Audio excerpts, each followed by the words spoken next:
may find the following disturbing. Discretion is advised.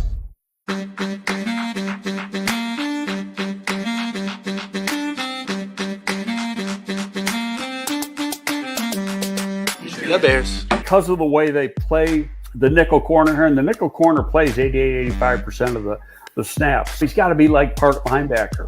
The Bears. When you're in a scouting room, there's going to be differences of opinion. The Bears. Once coaches get involved, of course, they've got their own opinions about what fits best for what they want to do, and that could be drastically different than what the scouts say. Well, you're looking at traits, and remember when he tested very, very well. The Bears. One thing good about Kevin, he's been with two other organizations, as well as being the commissioner of the Big Ten. He's been around. The Bears. With Greg Olson, Jerry didn't want to get rid of him. I didn't want to get rid of him. Nobody wanted to get rid of him. One guy wanted to get rid of him, Mike Martz, because Mike Martz didn't know what the hell to do with him. We tried to talk Lovey out of hiring Mike Martz for a month and a half. He's playing zone, but number one, he doesn't get enough depth with the drop. But who the hell's going? How many times does a 305, 310-pound defensive tackle drop into coverage, especially in a key situation? The Bears. Greg, why are teams wrong on quarterback evaluations so often? Number one, it's a hard position to evaluate. There's probably not as many real good quarterback evaluators as there needs to be. The Bears. The Bears. The Bears.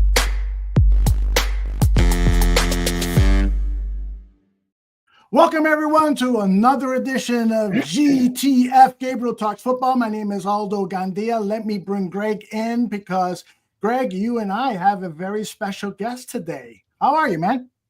I am doing real good, and it's a perfect day to have this guy. I mean, we asked him to come on last week. We had no idea what was going to happen in the game yesterday, and so he is one of the perfect, if not the most perfect person to analyze this, and that's Patrick Mannelly.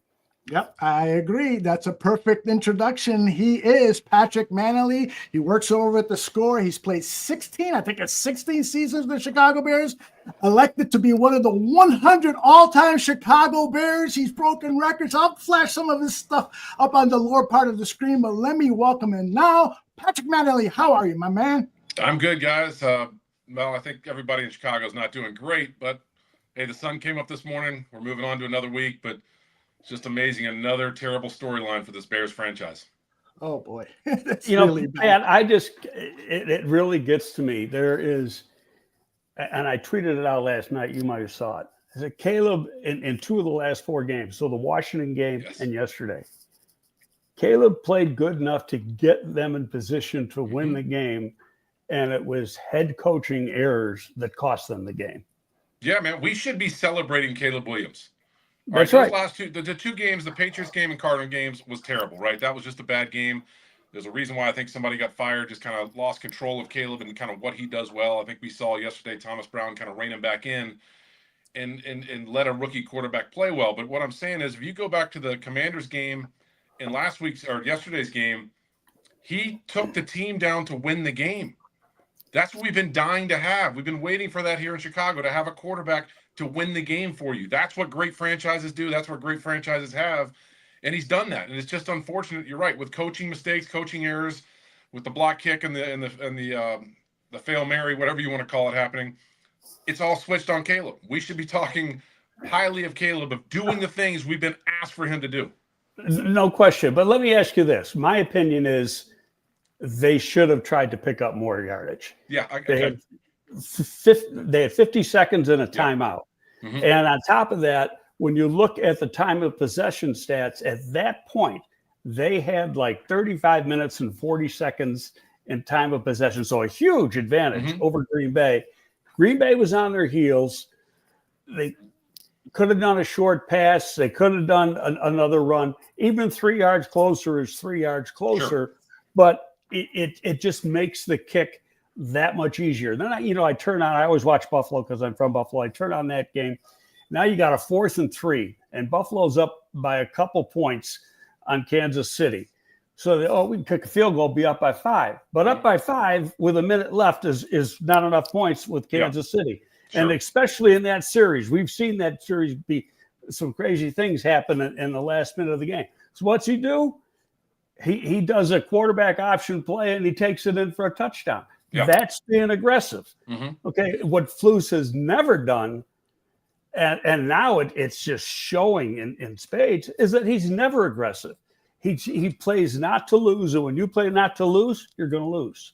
Yeah, I think he's a little aggressive maybe earlier in the games, but he's not at the end of games. You know what I mean? And Yep. I'll go back and say this because after the block kick, I was so upset that it got blocked and how it broke down and all that kind of stuff. I wasn't truly thinking about them running another play. You know what I mean? I just think, Greg, when I was out there, go out and execute, do your job, no matter what the coach asks you to do. But now sitting on this side of the field or this side of the camera analyst side, you look at it differently now. And I do think there was enough time to maybe run another play and get more yardage. But here's the question I have, and I really want to know, and I hope somebody asks today up at Hallis Hall. Cairo Santos likes to kick kicks from the right hash. He kicked it from the left hash. That's something that should have been discussed as soon as the Bears get the ball back. The OC goes to the head coach. The head coach tells the special teams coach goes to the head coach who goes to the offensive coordinator and says, listen, here's our kick line. Get us to like the 35-yard line, whatever it is. Here's our kick line. And if you can, Cairo prefers it on the right hash. They had plenty of time to get the ball over to the right hash. So, yeah, if you want to run another play, either center it with Caleb or run a run, like a power run to the right side and get the ball on the right hash. When Cairo struggles, what he likes to do is he kicks his PATs from the right hash. So that gives him a better chance to make it because that's where he's comfortable. So to me, that's another coaching error that they didn't – I don't know if they didn't communicate that from Richard Hightower to Thomas Brown or whatever happened. Maybe Eberflus doesn't know that. And if he doesn't know that, that's an issue as well. Greg, I guarantee you Lovie Smith knew that from Dave Toub and Chris Tabor. That would be discussed all the time. That would have been communicated to whoever was up in the box, to the different coordinators we have, to let them know where they want the ball. So, yes, could they have run another play? Obviously, I look back on it now. I kind of changed my thoughts on that. But what they should have done is put it on the right hash. Yeah, there's no question. You got to put the ball where the kicker wants the ball. Yes. Mm-hmm. And that goes, I mean, he's been kicking there for 3 years. You should know the answer to that right away. Yes. And the other thing is, every Thursday is 2-minute drill, right? Every Thursday. And you put in different situations. Minute 50 seconds left, 2 timeouts. 34 seconds, need a field goal, 1 timeout. Similar things like that. You've gone through that a million times. And when you're doing that, you're like, oh, we got to get the ball on the right hash. We got to get the ball on the right hash. We got to get it to wherever the kicker wants it. And I'm just surprised they didn't do that. That to me is another coaching failure with this regime of not understanding situational football and putting your players in the best position to do what they're asked to do.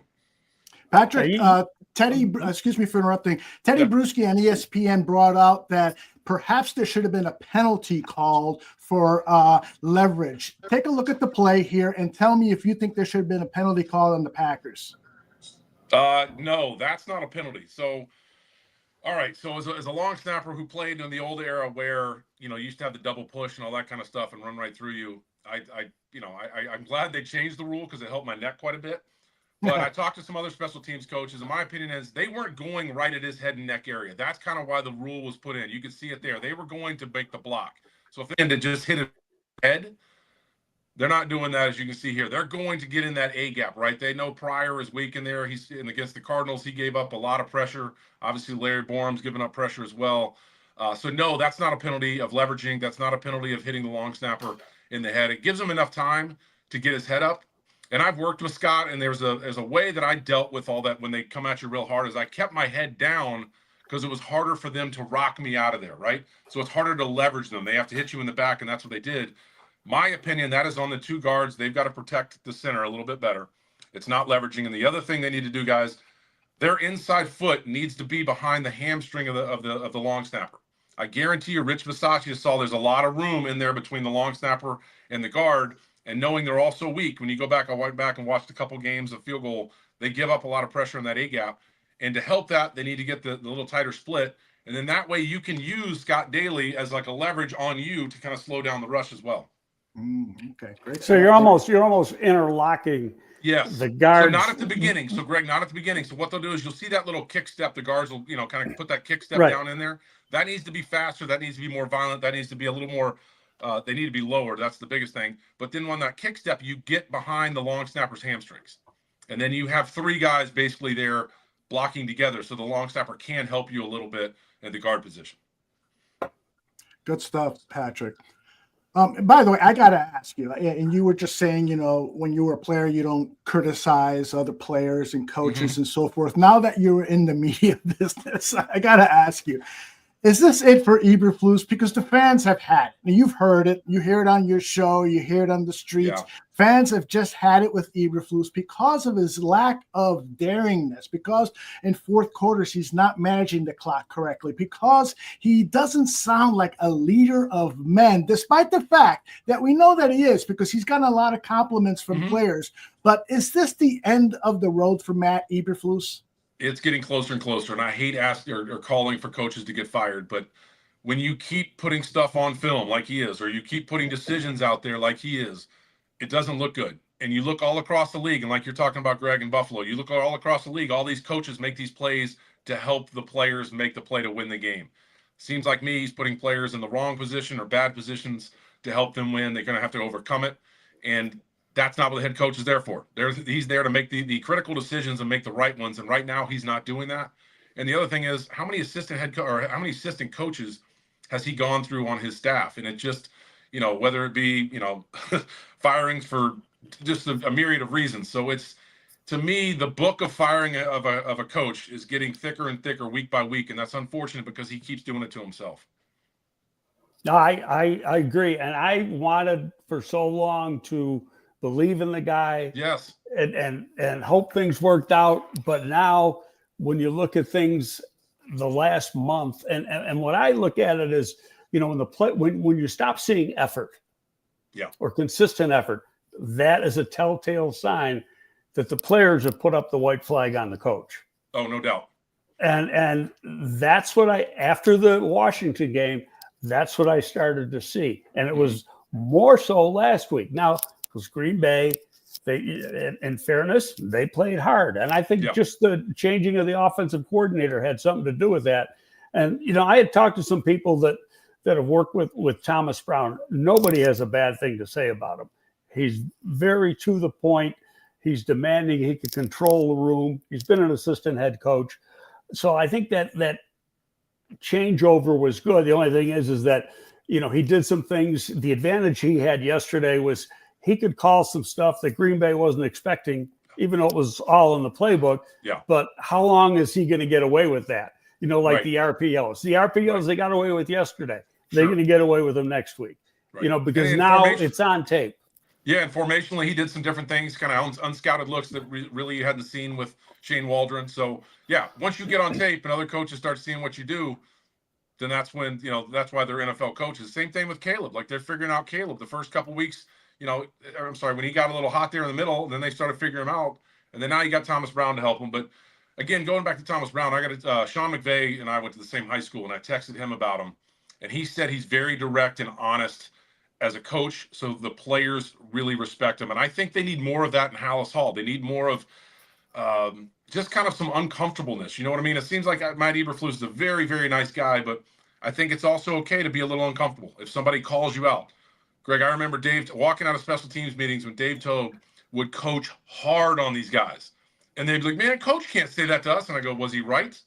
And they're like, yes, he was. But, man, he's hard and direct. But there's the great coaches I've been around, that's how they are. And if Thomas Brown has that, I like that for that building. Yeah, there's no question. And my personal opinion, make him the interim coach and go from there and see if he's got anything. Yeah. I'm wondering, too, that, because all these coaches like to have him around. And the other thing I heard about Thomas Brown is that Sean McVay, when stuff would kind of go south in the locker room with the Rams when he was there, Sean McVay would go to Thomas Brown and ask him his opinion. What should I do? How do I deal with this situation? Like, Sean McVay would lean on him. So that says a lot to me, that if Sean McVay would go to him and want to get his opinion and help with tough situations with players in the locker room and disciplinary stuff, that says a lot about the man to me. And that's a head coach, because that's part of the problem too. You got to deal with those guys in the locker room. Well, Teddy Monaco worked with him for a long time out at the Rams, and he had the running back room for the longest period of time. Ted said he was the best running back coach he'd ever been around, and I mean, always got those guys to play. But he wanted to become a head coach, and in doing so, McVay made him the assistant head coach and then moved him to tight ends just so he'd have another position. And then the guy they hired to do the running backs, it didn't work out good.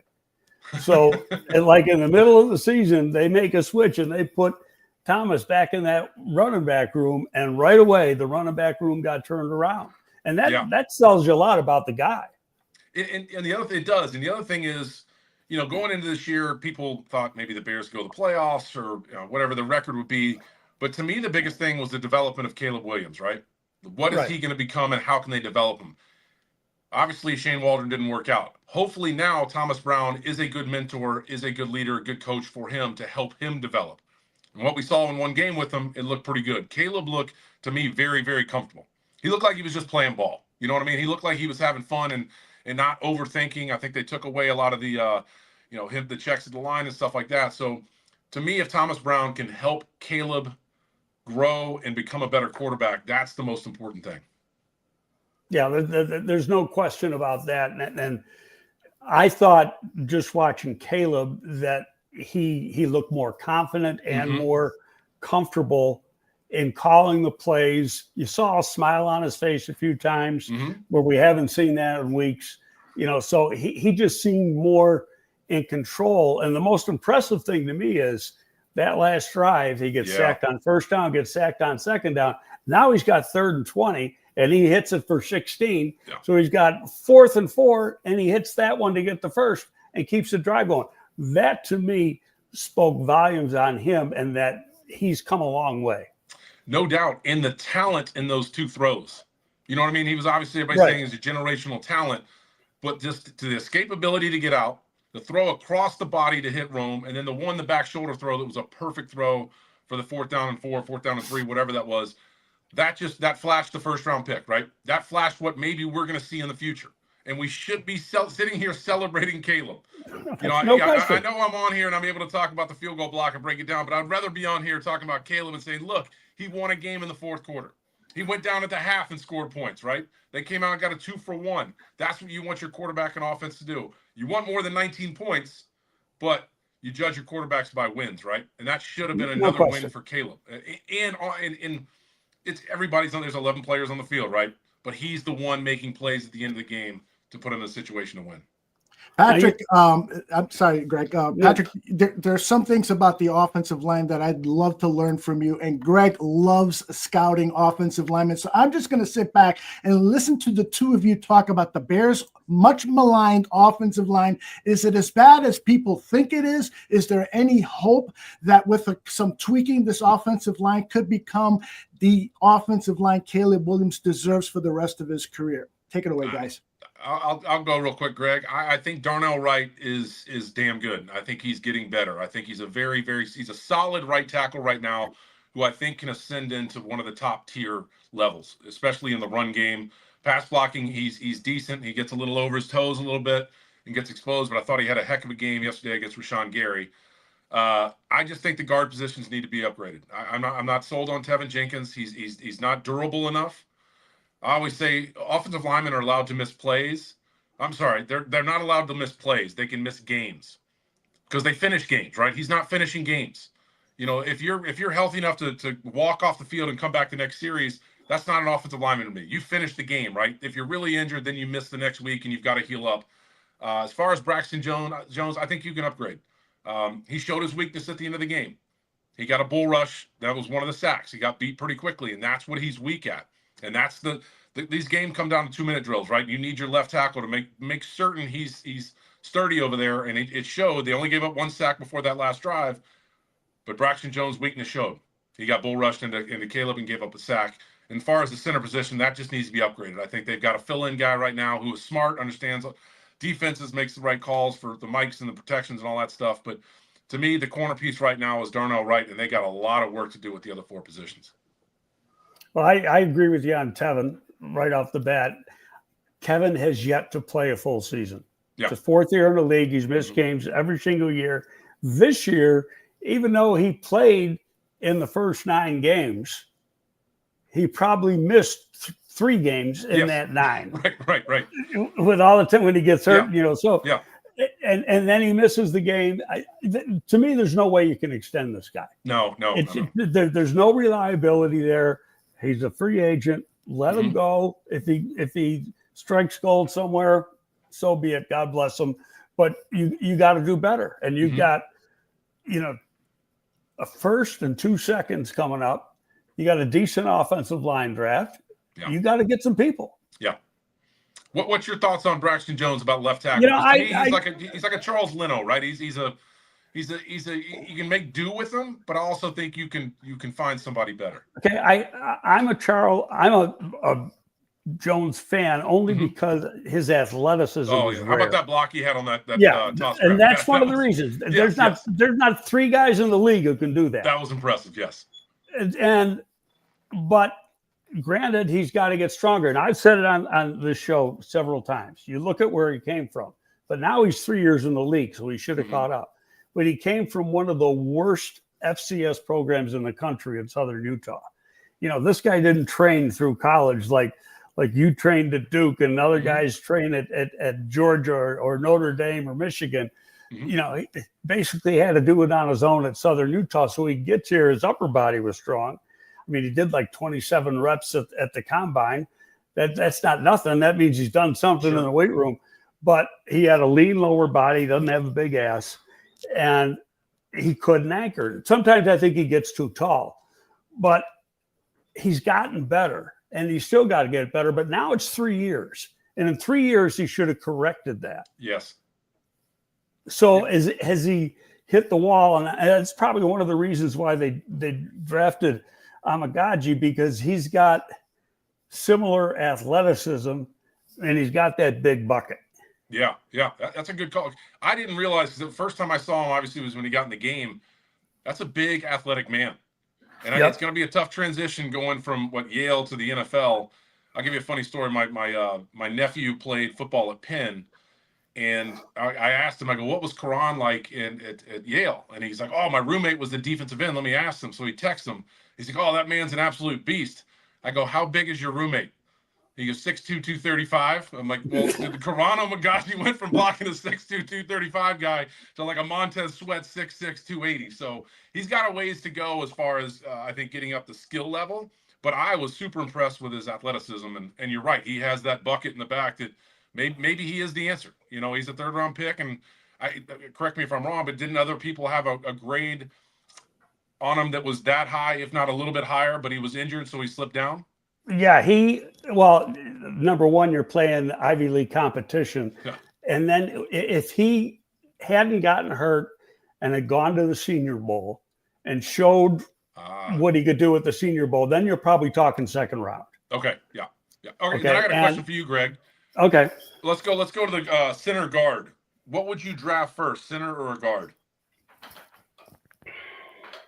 Like, what has been more? Well, I mean, first, okay, I'm jumping on the fence here only because that could change from year to year. Yeah. Okay. Who's out there? Who's available? Gotcha. Okay.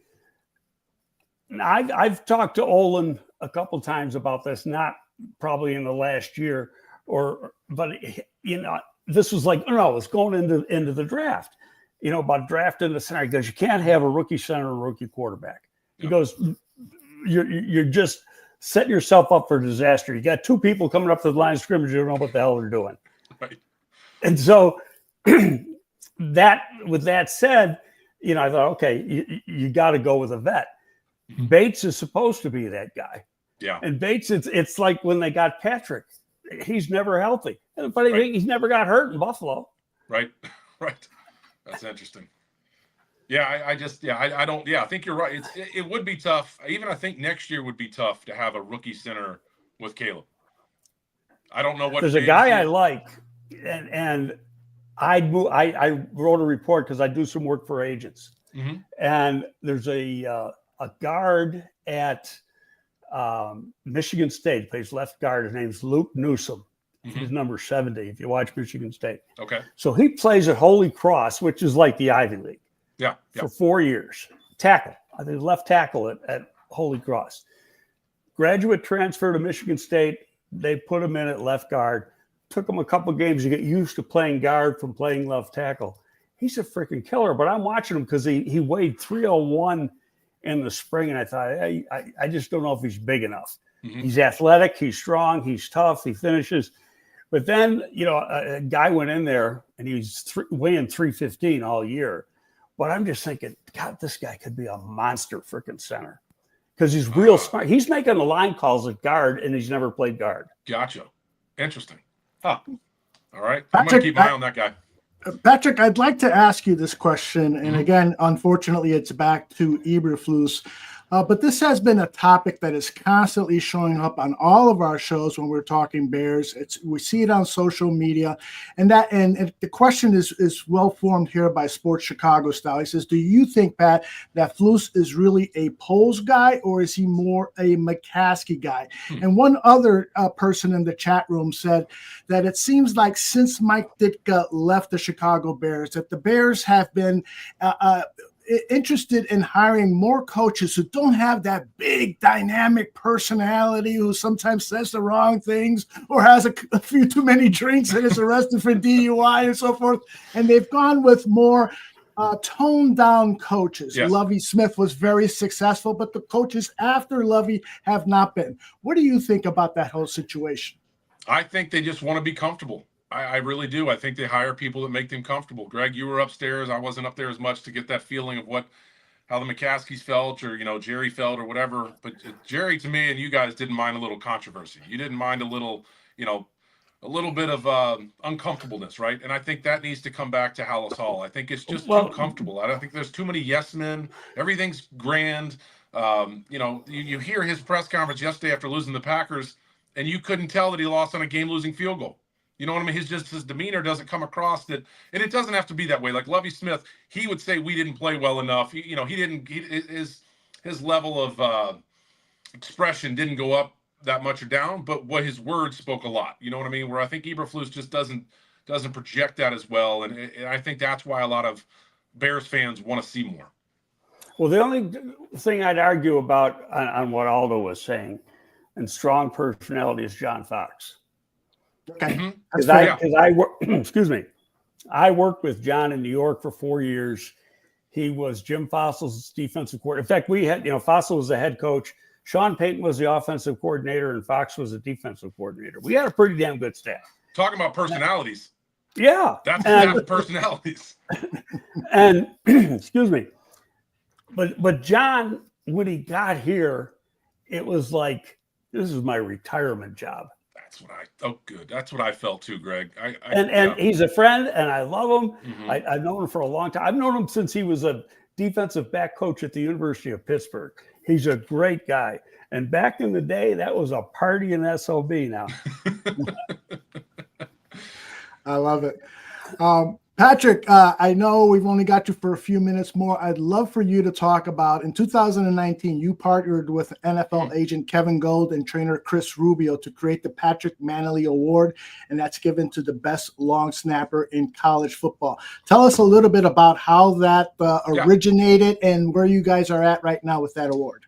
Yeah, so Kevin and Chris contacted me, I guess, 6 years ago, and they said, listen, all colleges have basically a scholarship long snapper, and it's a full-time position. Obviously, it's a full-time position in the NFL, but they felt like it was time to give them their due. The kickers have the Ray Guy Award, the punter award, and the Luke Rosa is a kicker award. They have center awards, linebacker awards, and they have all position awards, but they didn't have one for a long snapper. So they came to me and they said, listen, would you be on board helping us get this started? I was like, hell yeah, anything for these long snappers because they deserve recognition.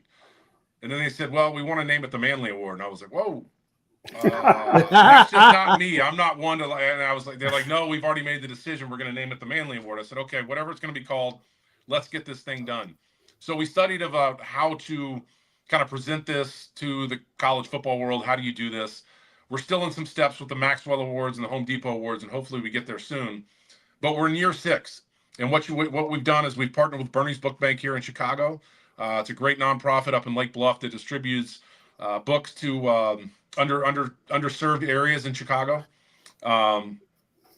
Zebra Technologies is one of our big sponsors. We have a bunch of other sponsors, and we put together a weekend for the guys. They come in on Friday. We do a big book distribution down to a local high school here in the city. And then up in Lake Bluff in the facility, we have the award ceremony. And this year we have Lawrence Holmes going to be our MC. We have Robbie Gold that's going to be our special guest, and we'll do an interview with him. And then we present the award to the winner. But the other thing is, guys, we have I think we're up to 14 or 15 panelists now that grade the long snappers. We get it down to 10. We send it to them. And we have guys that are Robbie Gold's one, Dave Wanstadt's one, a bunch of former NFL long snappers are part of the committee that grades them. And the true best long snapper in college football gets the award. And it's an exciting thing, and the kids love it. A couple of years ago during COVID, Thomas Fletcher won from Alabama, and Nick Saban sent in a unbelievable congratulations speech about him, and to get him on board with it is great as well. So it's going very, very well, and it's neat to do, and and I'm honored to have my name on it. But we also have some very qualified people judging these long snappers, and they all love it. That's good. I got one other question, and I got one too. But go ahead, Greg. Yeah, go ahead. No, because Aldo and I were talking about this last week. So, it looks like at the end of this year, maybe before the end of this year, we're going to be in that coaching search again. Mm-hmm. And I've always got my favorite, and I know he's one of yours too, but I'm biased, and I'm sure you are, but I want you to talk a little bit about Dave. Yeah, again, talking about that uncomfortableness, that's what he can bring to the building. He is so honest. And he's right. You know what I mean? Well, he'll tell you how he sees it. And guys respond to that. I don't want stuff sugar-coated. If I had a bad snap or missed a block or missed a tackle, let me know. And he has a great way of getting that across to the players, and the respect of all the players in that locker room as well. I got a chance to, obviously I played with him or played for him for years, but I got a chance in 2014 to go to Kansas City for their mini camp and work with James Winchester, their long snapper. And it was cool, Greg, to see that same respect in a different building that he gets from everybody. From Alex Smith was the quarterback at the time to everybody in that building. Obviously, the special teamers, the O-linemen loved him. I just think he's got a great way about him, and I keep talking about that uncomfortableness. There's nothing wrong with that. There's nothing wrong with being extremely honest with a player, and that's what Dave Toub would do for any organization. And he would bring a nice breath of fresh air to the media here in the city as well. Oh, no question. It just beyond me, and I haven't talked to him about it in a while, but he thinks his day is past, and I don't know why.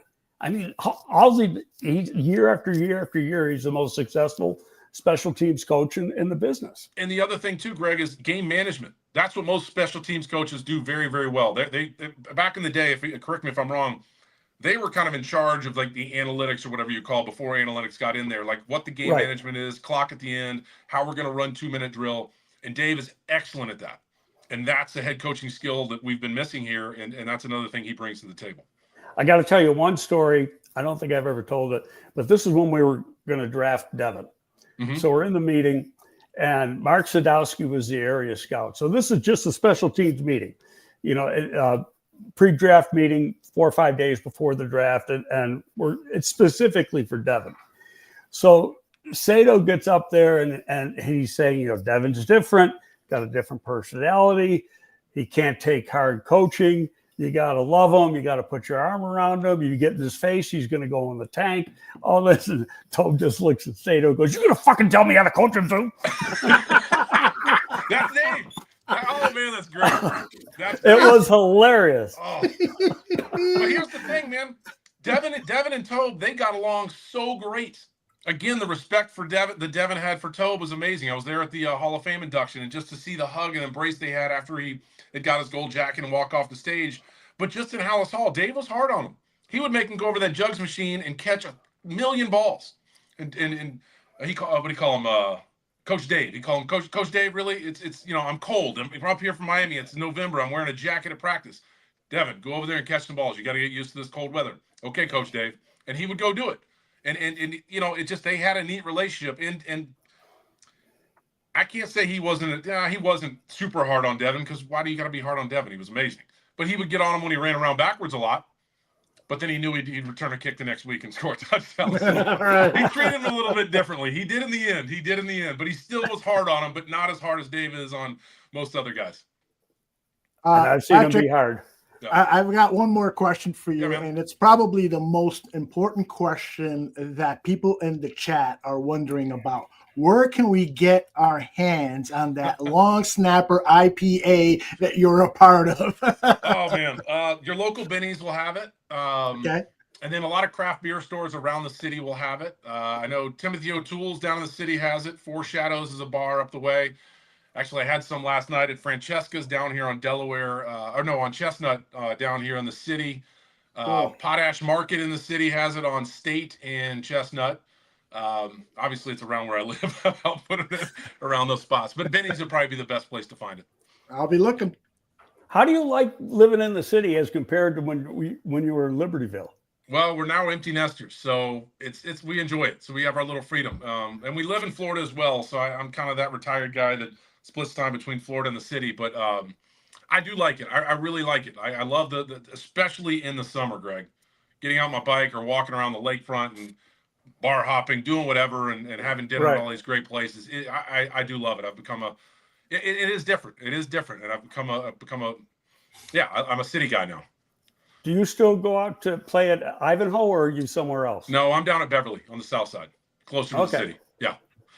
Still got my golf because that's a course. long haul out to Ivanhoe from downtown. Yeah, it's way too long. I tried it for like 8 months, and I'm like, I can't do this. Well,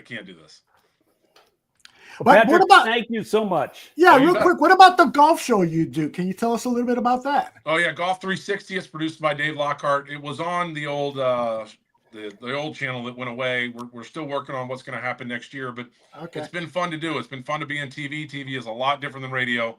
But we go around and we promote different local courses, local equipment like Tour Edge Golf, Wilson Golf, stuff like that.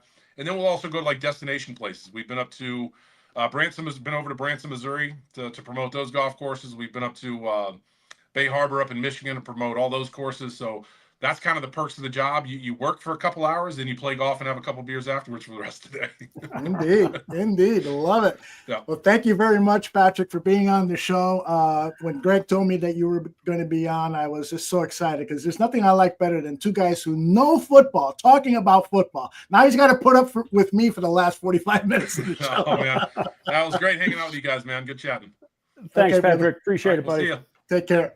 That is Patrick Mannelly. Man, oh man, what a great guest, Greg. That was a lot of fun. Yeah, that was a ton of fun. Now, as you guys were talking, I was collecting some questions and some comments that I'd love for you to address. I'll be honest, although I thought Eberflus was going to be fired by now. I thought so too. I woke really up really did. early. I thought by 9 o'clock, and when it didn't happen by 9 o'clock, I said, "Oh shit, no, that ain't happening today." I just think it's a mistake. I really do. There's a picture on X last night, and Jalen Jones, after almost everybody had exited the field, Jalen Jones is still on his knees at the bench, and obviously the game hit him a lot, or hurt him a lot. But to me, that was 100% coaching error. Mm-hmm. And the Washington game, 100% coaching error.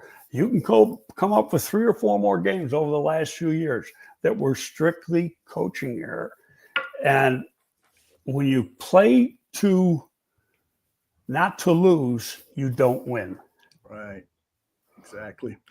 So, Greg, weeks ago, you were adamant that the worst thing that can happen to Caleb would be to fire Eberflus. But what are the ramifications now for Williams if indeed he's fired during the season or after the season? How could that damage Williams's development, or will it aid his development?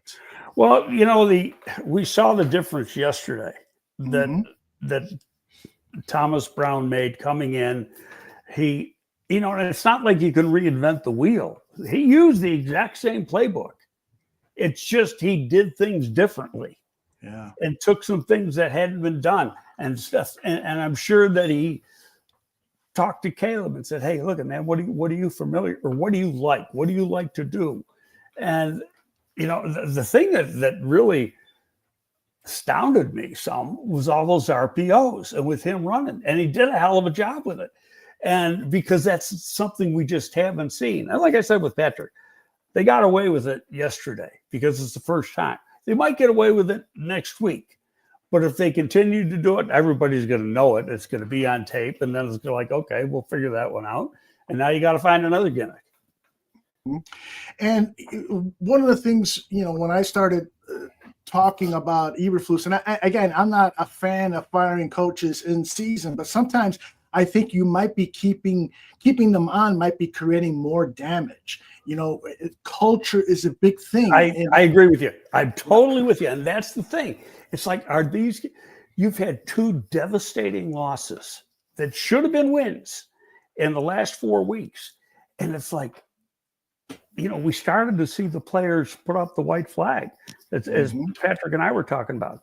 Is that going to get worse? They just going to say, fuck it. That's right. Indeed.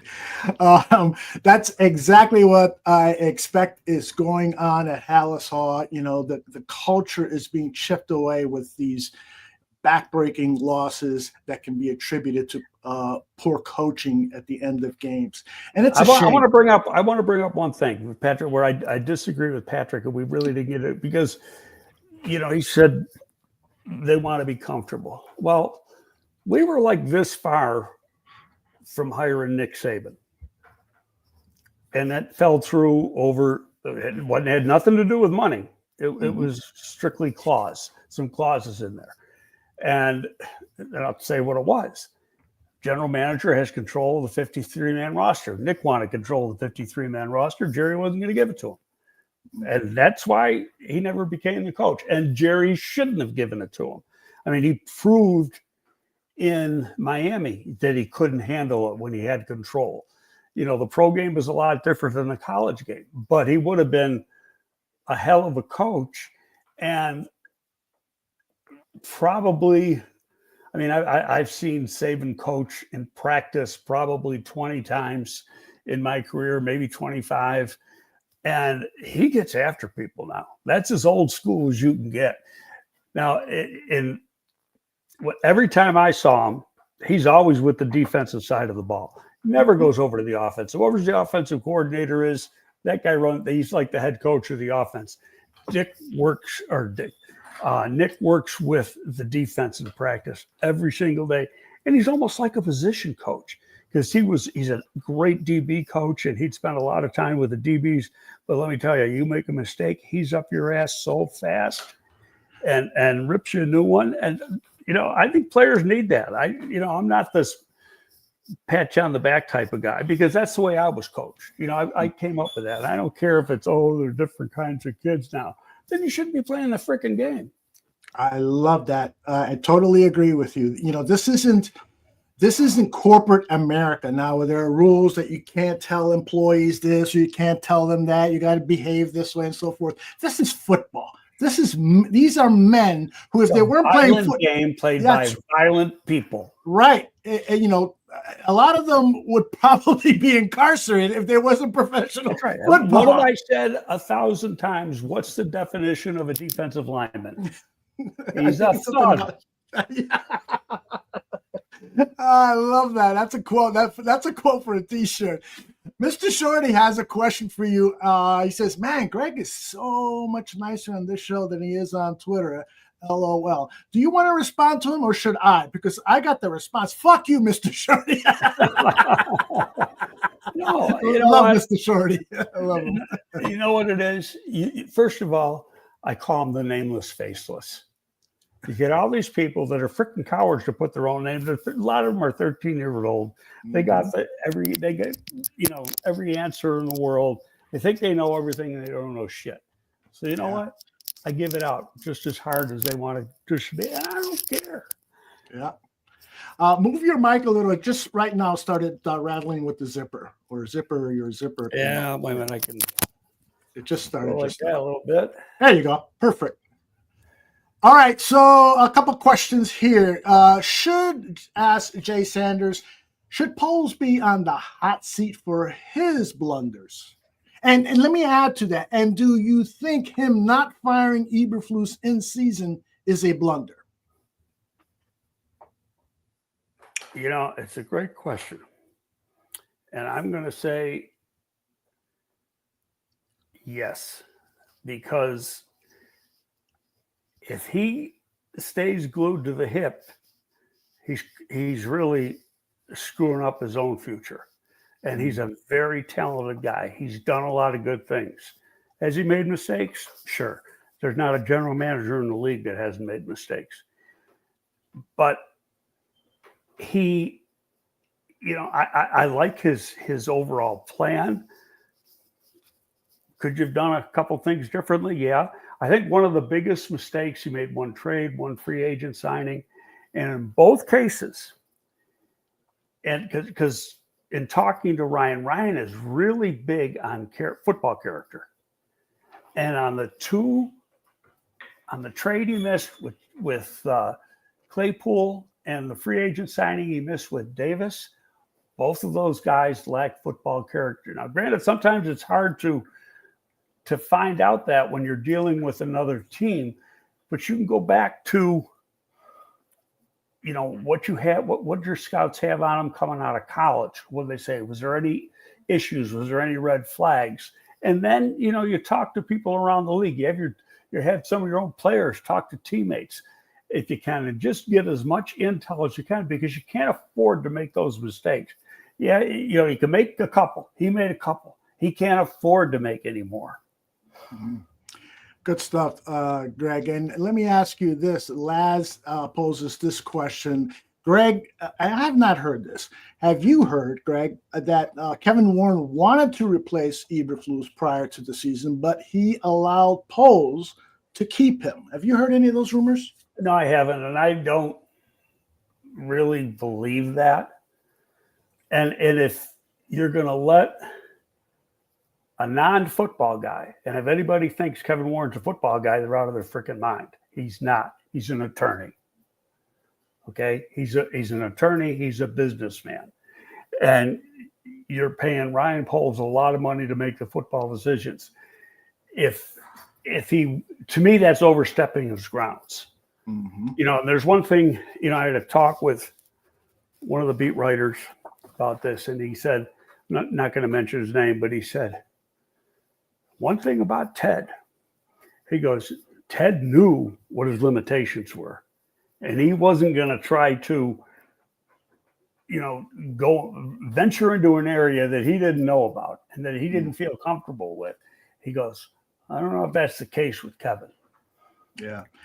You know, and it's unfortunate because now Kevin Warren is starting to look more and more, and I hate to be so harsh here, but he's starting to look more and more like an idiot. Kevin Warren is, because, you know, he comes into the job. The Chicago Bears own this property in Arlington Heights. This is paid for property.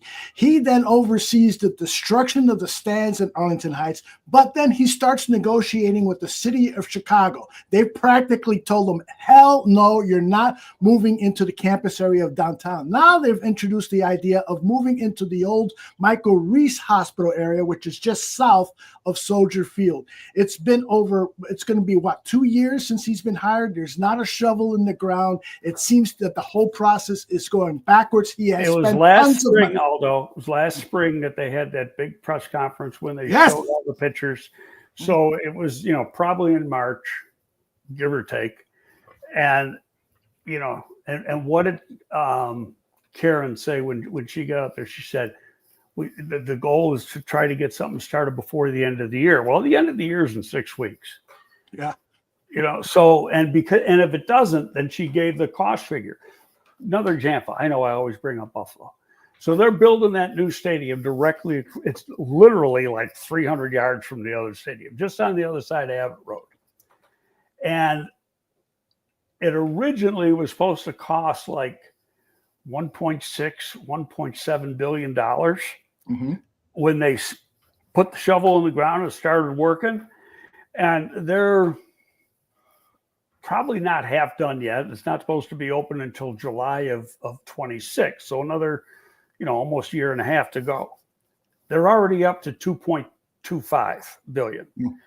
And that comes out of the owner's pocket because, the state gave them like $700 or $800 million, and they get the money from the league, which is a few $100 million. And the rest has got to come out of Pegula's pocket. Now, he's worth about $6 or $7 billion. He can afford it.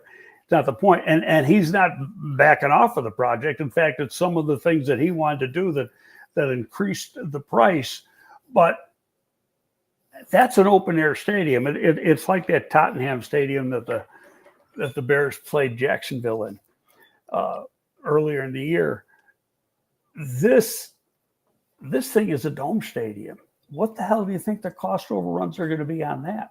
Oh my goodness, forget about it. And then just the fact, it's beyond me that where you can have your own property, you can lease out space on that property to other people to build restaurants or sell space to build restaurants, hotels, shopping centers, everything else. I mean, you could make a huge campus, and it becomes basically a license to print money for the Chicago Bears versus you're going to spend more money and rent and let the Park District, who really doesn't give a shit about the Bears,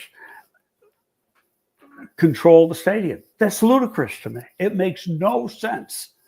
I get it. Oh yeah, the lakefront stadium will look great. So what? It's a freaking business. It's about making money.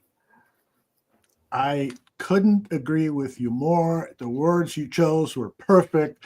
A lot of people agree in the chat. Let's get back to football. We all know that's where it's going to end up being because the state's not going to give them any money. That's right. That's right. And as long as that governor is here, ain't getting any money. Right. And as long as the McCaskies are owning the team, Kevin Warren isn't going anywhere. Fair to say? I can't say that. There's some people who think he's got higher aspirations, whether commissioner, NFL. That's what some people think. It's a good paying job, $40 million a year. It's not bad.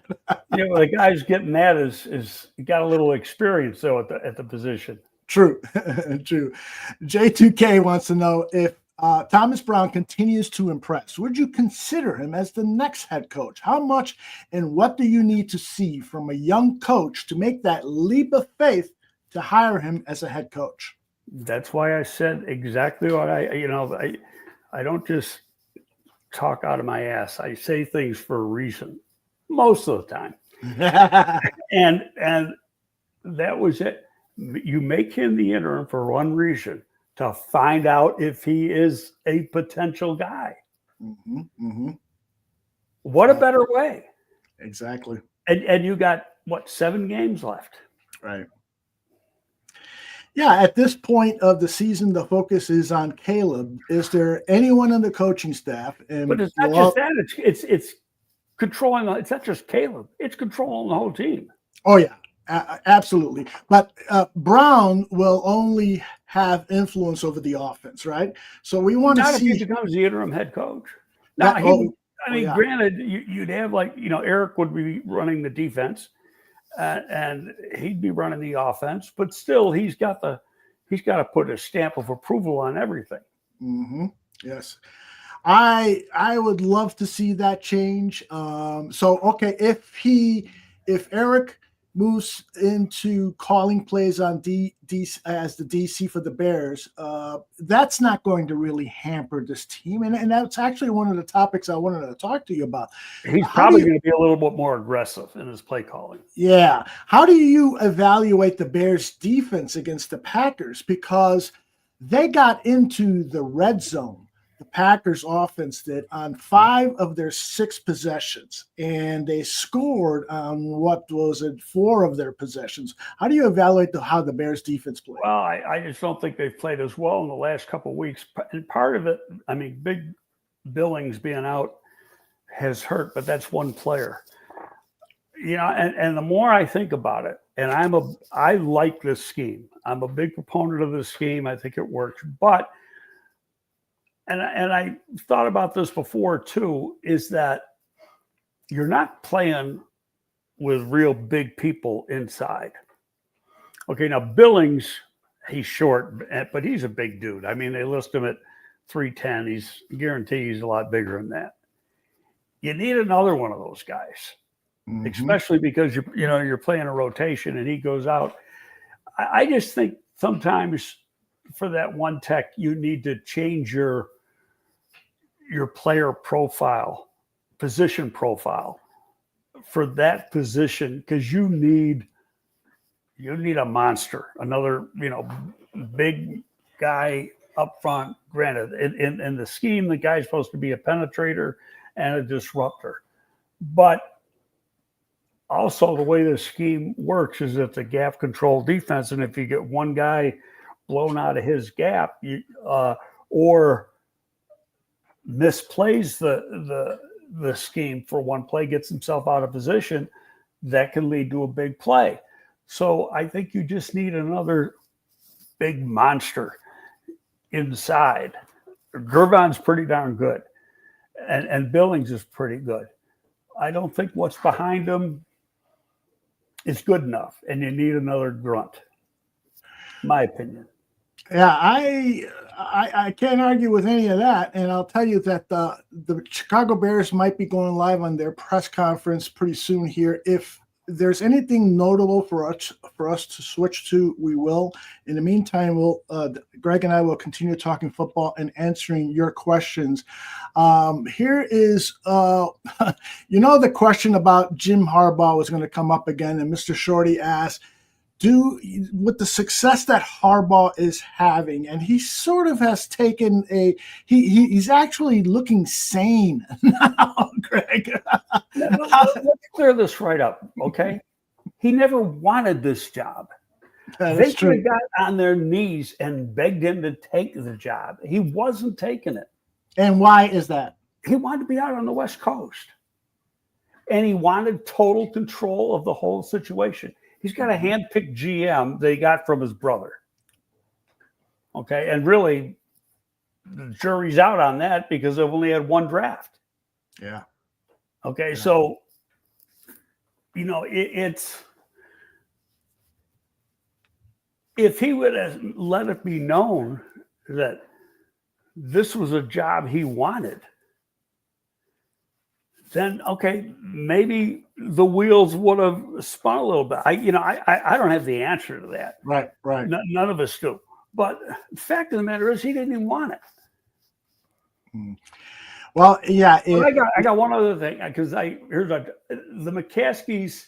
I don't agree with Patrick on that, because I've talked to Mr. McCaskey a lot, including for a good half-hour training camp this year, and he's like super fan, is what he is. There's nobody that wants this team to win more than he is, and I don't think he could give two shits whether the head coach is a strong personality or whatever. He wants to win. That's my from talking to him. He flat out said to me, because we were talking about Caleb, and he goes, "Well, it doesn't matter what I think. I don't know anything." He goes, "What do you think? Did they get the right guy?" That's exactly how the conversation went. Yeah, that is true. Let's see. Laz is asking a question. I think we addressed it last week, Laz, but I'll ask it again. Do you see any path forward for John Gruden back in the NFL? If so, no. It would probably be New Orleans with Carr, but you don't see him coming to the NFL at all? No, not under – he's got a lawsuit going on. With Goodell, right? Yeah, and that's it's not going to end anytime soon. Mm-hmm. And then when you figure in you want to call it HR issues with those emails? Yeah. That's disqualifying. Yeah. Like it or not, they were with Bruce Allen, and those are, and I know Bruce. Bruce is a good guy, but what was in those emails? Yeah, they were talking like people did in the 50s, and that was just not a good look for John Gruden or Bruce Allen. Yeah. It was interesting, though. Ain't in the league either. Yeah, it was interesting, though. You know, do you think that the league purposely released those Gruden emails because they were upset with the former head coach? I That don't was know weird. if it was the league or somebody from Washington. I wouldn't be a bit surprised if it was somebody from Washington. Okay. Yeah, I wouldn't be surprised either. I mean, because you had a lot going on there with the owner there with Daniel Snyder. What about Laz says, doesn't Brian Flores have a lawsuit? And if so, why does he have a job? He's got a coordinator's job. He's going to be a head coach. Okay.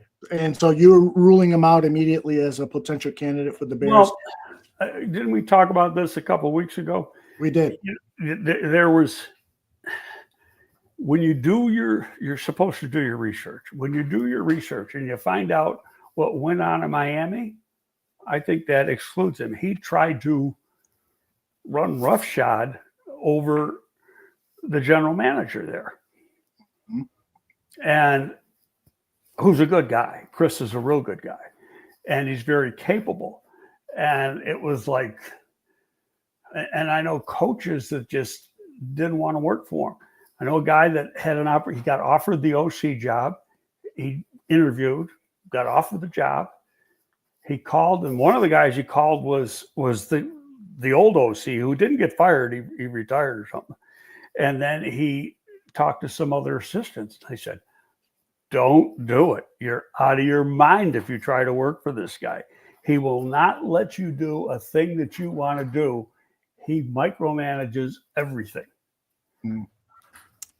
Micromanaging is one of the worst things for morale in an organization. It really is.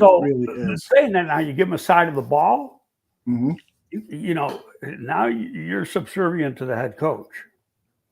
Yeah. You know, we asked Patrick Mannelly about the offensive line, and his remarks about Braxton Jones were not glowing. And I just feel terrible because I thought he was having a really good game until that play late in the game where he's look at that exactly what happened. But yeah, that's and you could look at it two ways, and I'm not standing up for it because I got to relook at the play. It can be your pass set and how you positioned yourself. Mm-hmm. Or whatever. So until I can speak with intelligence on it, I just don't want to say. I agree. I thought he was playing pretty good, and I'm not. The one play was just outstanding. That was a touchdown maker, that block. But that's what he does good, and that's what he does probably as good or better than any tackle in the league. So. Maybe you make him a guard, but can he handle being a guard? Because when you're playing guard, you're playing bigger people than you are on the outside. Right. You're not playing the athletic people, but you're playing bigger people. Right. That's what I'm afraid of, moving him inside and just getting blown back. It's more important to keep that pocket clean to give Caleb a chance to move up in it. And on that play, I know you've got to take a look at it again. I almost blamed Caleb for that sack. I think it was the first of the two sacks in that final series because he moved up and there wasn't any room there. If anything, he should have gone to behind Braxton and away from Braxton's block and created some time for him. But, it happens. And during, things like that. Everything happens in a millisecond. Exactly. And you got to react real quickly. And it's easy to second guess. I mean, that's why you have the tape. That's why you watch the tape, you make corrections, you see what you did wrong, and then you learn, you're supposed to learn from what you did wrong so that hopefully you don't make that same mistake again. Yeah. Our coach is still not at the podium, and so that, of course, leads people to speculate that perhaps he's been fired. That's not going to happen, right? Put it this way. If that was the case, they would have canceled the press conference or postponed the press conference for a little while. Right. But they didn't give a set time because they've been going back and forth, and sometimes they've done it via Zoom instead of live. Mm-hmm. These Monday pressers. Right. Yeah, it does. Let's see. It could be a Zoom call. Maybe that's why it's delayed, but he still is not out there. And by the way, yesterday after the game, both Jordan Love and the head coach LaFleur finished their press conferences before Flus came out to talk to the media. And I was really disappointed with his comments after the game. He did not accept the responsibility for that last sequence and not trying to get more yards. Oh, he stood up for it. He was saying, no, I did the right thing. And it's in theory, yeah, it should be, that's the right distance for Santos to kick a field goal. Right. Okay, I can remember a game where I was with the New York Giants. We were playing the Buffalo Bills in Super Bowl 25.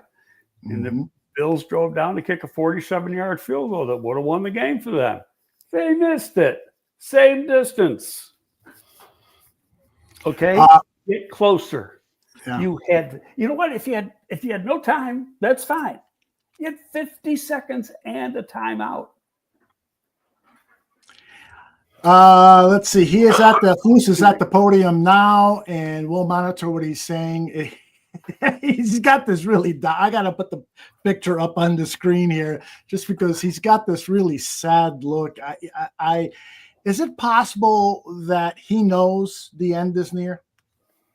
How can it not? Yeah. I mean, I guess that's a pretty dumb question, right? Let's hear it. That looks like death warmed over. I think you're right. Let's listen to a little of what he is saying here. We'll see how it progresses over. The audio is low, so. Today, just was really pleased with how the guys fought, how they battled. Offense, really had a spark, and looking forward to getting the game plan going for this week, and moving on to Minnesota. But again, disappointing loss from yesterday. As we work into it, the guys were all positive in the team meeting. I showed them sequencing of the first half. Playing complementary football there. I thought that was really good. How we exhausted the time and scoring a touchdown at the end. After the interception, and also I think it's good complementary football at the end of the game. The ability to, I know we gave up that big pass, but we ended up stopping the 2-point conversion, and then obviously coming back there, had a chance to win it at the very end. And after a little bit of adversity there, getting 3rd and 18, 2 passes to Rome there, I thought was good. And then the pass to Keenan, feel really good with running the ball there to get it to the 28-yard line, and then taking it down, the clock down to 3 seconds, and then going for the game winner there. So I thought the operation was good. There was playmakers making plays when they needed to at the end of the game. And, we just got to be further in the pocket there and the protection, the field goal protection. And, again, we'll look at that play. It's a play that we need to execute on, and a play we need to do better on in terms of making that game winner. So with that, I'll take questions. I know you stand by your decision to settle for the kick from 46 yards out. When you're in that moment, you're going through the decision process. What were the risks that outweighed the rewards of trying to? Yeah, I mean, the obvious risks are, they stem or whatever. You false start, you go backwards. You look at all that, and you run an outside play. Come on, you got to have confidence in your guys. That's loser mentality. I'm sorry. It is. If you feel good about, you're thinking about the negative. Think about the positive. Exactly. Be aggressive. The team is on a roll. They made 3 big plays in a row. They got some momentum going. They want to win the freaking game. You have that decision sort of made of where you're going to be okay. Yeah. Once you're inside that line there, you feel good about it. Carroll's line, we don't talk about lines, per se, but he was inside. Well, how about what Pat Mannelly said? He wants to kick from the right hash, not the left. Yes, please ask that question. That Cairo Santos is a perfect 70 out of 70 under 40 yards when you're Great stat. Where you should kick it at. Yeah. But again, we felt good where it was. The win was. He's got that stupid look on his face right now. Field, and we felt very confident. He's 40 out of 40 inside the 40. That's where you want to move the ball to. I can't. 5 more yards. Yeah. I can't. Screw this guy. You're right. I hope they do ask that question regarding what Patrick brought up about the hash mark. We'll see. I got to say again, Patrick we've had some good guests. He was the best. Yeah, I have to agree with you. Well, he's radio articulate. He's been working in the media now for some time. He's now a TV show host with his golf show. That's pretty impressive. Duke educated. Yep. Cornelius just joined us. He says that he's asking if the refs blew the call on the blocked field goal. Yeah, we talked about that with Patrick Mannelly, Cornelius, and Patrick felt no, and Greg is agreeing with him. Some people brought it up to me last night. I said, I got to rewatch the play. I saw the play, and there's that one real close-up that shows it. There was no leveraging like the Bears did against Washington at all. Yeah. Let us entertain this question, which I love from, did I lose it? It is from Chris Watts. He was wondering if you got Super Bowl rings from the Giants when you were in that organization. Yep. Oh, do you still have it nearby? Is it going to flash? I got pictures. All right. I don't know if they'll come out on here. Let me see. I'm sure they will. You should have those. I mean, that's your screensaver. No, I got a picture of all four of them. And while you're looking for that, the idea of John Hoke being the interim coach has been mentioned. You think that's a possibility if they were to make a move? I love John, but I don't see John as a head coach. I see Washington. I see Brown. I see the special teams coach. And that's about it. Yeah, I am a little disappointed. But and I've said this many times before. Said you got to, you can't let a coach go unless you got somebody who's qualified to be an interim. Mm-hmm. You can't just put somebody there. And in my opinion, they've got three people that are above the line to handle that situation. Yeah. Jacko says no special teams coach after yesterday. I guess what he is expressing is what I wanted to express, is that I am a little disappointed with Hightower in that he didn't demand that they get closer for his kicker. I mean, he can do that, but it still ends up being the head coach's call. That's his, so like Thomas could have said, no, we're going, let's get a call. Yeah. Look at that. Yeah. There it is. Hold it a little closer to the lens. Yeah. Now to your right, your other right, your left, I guess. I don't know. I can't. There it is. Wow. There's four of them. What's going on there? Four. Well, because you get one for losing. You get the first two are 21 and 25. And then the next one are from 2001 when we lost to Baltimore, and then the game against the Bears. The Bears lost to the Colts, but you get a conference championship ring for losing in the Super Bowl. Those ain't too shabby. Those are not too shabby at all. And thank you, Way Too Rough, for the $10 donation. And he says, people are saying that running another play doesn't matter, but the further the kick, the lower the kick is because of power and distance. Here's the thing. I think he might have miskicked a little bit because 45, he's kicked a lot of 45, and the ball rises pretty quickly. Right. Now, that 53, 54-yarder he kicked, that had a low trajectory on it. Right. In the first half. Sure did.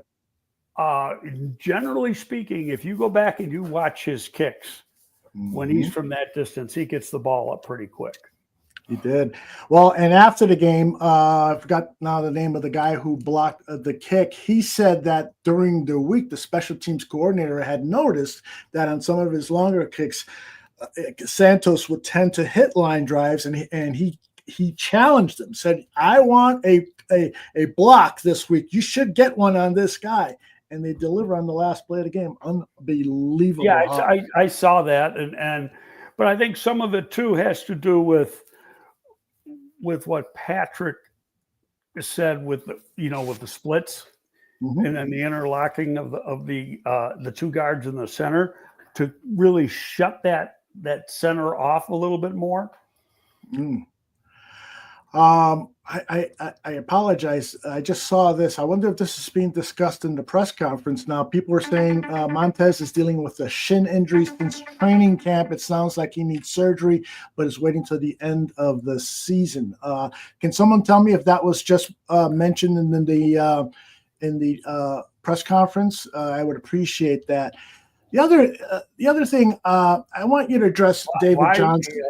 I'm not a doctor, obviously. I've never heard of shin injury where you'd need surgery. Yeah, that's weird. Can you address David's question here or thought? I know we hate on Eberflus now, but if the O-line executes, we're not discussing this. It wasn't from 55 yards. So he's saying that the problem was the lack of execution by those guards, as Patrick Mannelly mentioned. But it gets down to, is what Patrick said, it's how you have them block, not they block. In other words, and if there's anybody who's an expert on that particular play, it's Patrick Mannelly. And he's saying that the right guard should take his right leg and interlock with the left leg of the center. The left guard should take his left leg and interlock it with the left leg of the center, and you just close that little gap even more. And it makes it tougher for the guys to come through, for a center rush to come through. I gotta applaud Mr. Shorty here. $10 donation. He says, this super chat, the $10 tip is for Greg to be nicer to me on Twitter. Thank you, Greg. I guess his name's Mr. Shorty on Twitter, right? Mr. Shorty, but I think his Twitter handle is Bears Country Productions, and you guys went at it about the Harbaugh thing. Oh. Still, fuck you. He's going to be nicer to you. He's promised. In fact, he's going to be nicer to everybody. Have you and your wife talked about all these fights you've been having? Get me in the wrong time. And I love it. All right. We got 5 more minutes. I got to leave a little early because I just got a text from my wife. Her car broke down and I need to go pick her up. So any final thoughts about the Packer game and any thoughts leading up to this Vikings game next Sunday at Soldier Field? Is the Vikings game here? Yes. Their 3rd straight game at home. Wow. Okay. No, I won't be a bit surprised if you got a half-empty stadium this week. It's that game, between that game and the Washington game, it took the wind right out of the sails. It really did, yes. And I could use it. Remember the coach Hank Bulla? Do you remember that name? Absolutely. Okay, well, Hank, he coached at Green Bay for a while, but he was the head coach of Buffalo for a little while. But he always screwed up little sayings like that. Took the sail right out of the winds. Stuff like that. Hank was a good guy, but kind of crazy. Yeah. By the way, Hair Bear says that you're never going to be nice to people on Twitter because you just don't give a fuck about what people think of you, and he likes that about you. Although they got no name, they got no face. Okay, now if you say something to me, I know who you are, and I'm going to be nice to you, right? Well, sometimes you told me to go fuck myself. Never. I'm just kidding. Never. Caesar has an interesting thought. Will boycotting home games get the McCaskies' attention about this head coaching situation? Empty seats gives attention. It not really costing you money because the game's already sold out. Mm-hmm. They've been sold out. Okay, it's a small stadium. I just don't, and it's not that I'm sticking up for the McCaskies. I think they get too many shots from people who really don't know. Yeah. Okay. And I know these people, and I know how they think. And so let me tell you something. That George McCaskey felt probably worse than any of us yesterday. Mm-hmm. Do you think he left there with a smile on his face? Nope. There's Okay, just so no way. I mean, and they never put the camera on Virginia anymore because I don't even know if she's at the games. Yeah, I don't think she is. She's like 101 years old or something. Yeah. I God bless her. I hope she's well, and hopefully they're keeping her away from the Bears games. Yeah, her late husband, Ed McCaskey. So he's still alive and was still working in the office every day when I first got here. So I'm in the office probably my second day here. And so it's in June of 2001. And he's a tall guy. He was about probably 6'3" or something. Walks into my office, introduces himself, hands me a record. He goes, "This is the Bears fight song. Tomorrow you're being tested. You better learn it." And then walks out. I love it. I've been a fan since 1968. I still can't sing that song. I forget the lyrics. By the way, Mr. Shorty has invited you to be on their show Thursday night, and if you do, he promises he will be nice to you. Nights are hard. I send me a DM, and we'll go. I can't guarantee it because nights are difficult around here. Absolutely. They're not easy for me either now that my wife has retired. And speaking of my wife, I got to get going to go pick her up. Yep, she tells me you're going to be in deep shit if you don't pick her up. Exactly. She tells me she's safe, but nonetheless, I don't want to keep her waiting. Where is she? How far away? She's about 1.5 miles away. And she said she would walk home, but it's raining outside. So. Oh, is it? Yeah. It's not raining here. Okay. And Shorty's going to send you a DM. He says Saturdays that he can do as well because he all he does is drink beer. What time on Saturday? Yeah, what time on Saturday, Mr. Shorty? The hell? Be more specific. Haven't I taught you all this, Shorty? College football does. I do this Friday. I do the thing with Swifty at noon, and I am glued to. I can do it like at 10 o'clock on Saturday. You're booked. He says 10 o'clock is fine. 10 a.m. Will it be pre-recorded, Mr. Shorty, or are you guys going live? And we'll wait for him. Well, he can send me a DM. We'll go from there. Yeah. He has hard time typing his responses because he's usually carrying a crack pipe with him. I'm just kidding. No, I got to, at 11 o'clock is college football kickoff, and I never miss myself to the TV on Saturdays watching college football. Never miss it. Okay. With that, I will say thank you for watching. Thank you, Patrick Mannelly. Thank you, Greg Gabriel. You are the absolute best. I'll be back here at 3 o'clock with Mike North, the Mike North Advantage, presented by Raw Jewelers, and we'll see you all next week. Bye-bye. See you later. Thank you.